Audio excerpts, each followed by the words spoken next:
I've decided I would like to show you a grandma's corner. The word grandmother is a sacred word in my family. And it wasn't until I was where I am now, 84, that I understood just how sacred. When I was a little girl, I remember when my grandparents would come and visit us.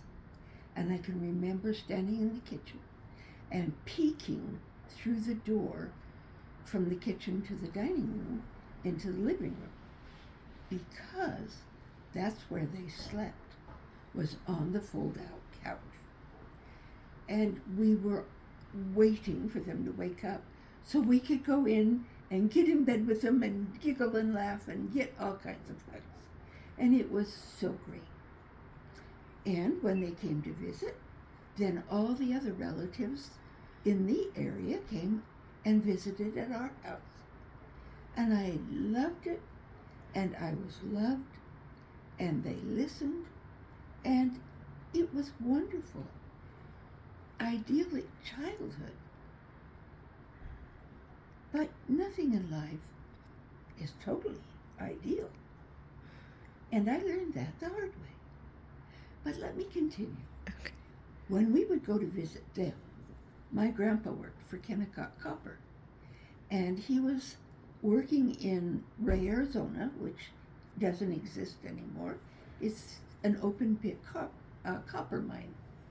But when we were there, it was just beginning to be open, and they lived there in the town. So we would go to the visit, and my grandpa, he was so funny. He would put us girls in the back of his pickup truck. He was a master mechanic for Kennecott. He ran the train and the mine machines. And we grew up going into the shop with him. And when we went to the shop with Grandpa, everybody was very nice. And nobody swore. And they were so happy to see us. And they would give us old ball bearings out of the train wheels, which were perfect for marbles and much heavier than a marble. And they would let us get into the metal shavings very carefully, because you could get cut. But they showed us all the things that they were doing. And then one day we were there with Grandpa, and he said, "All right, girls, go out and get in the truck." And I said, "Okay." And so my sister and I went out and got in the truck. I don't think anybody thought about what the shop was made out of. It was just metal. It was a metal building, and not very thick, thin metal. Anyway, I can't tell you the word to call for it. But when we went into the truck, everybody in the shop knew that something wasn't right. And when my grandpa would call someone into his office, the language got very colorful. I don't think anybody had to teach me swear words, because I heard them all over my lifetime with his shop. But he didn't realize that we could hear, even in the truck, even with the windows open or closed. And we learned very quickly why we were so welcomed. But then he would take us for a ride on the train that took the ore to the junction where it was transferred. And I got to ride on the fireman's seat, and I got to ride out on the brakeman's stand, and I got to ride on the flat cars behind. Not a good thing to do. That was a Mallee truck, the old train. They used coal, and they shoveled it. So my grandparents, to me, were like Disneyland to everybody else in our day, because they meant good food, good company, lots of love, and people who really were interested in you.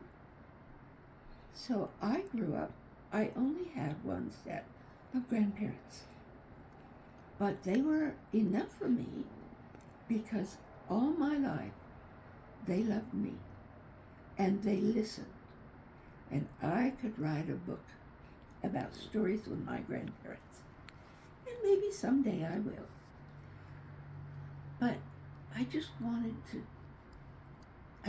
tell people how wonderful it is to be a family. To share the stories of your family. You see, I didn't know anything about that growing up. I was an adult before I realized that we should write down the stories of our family.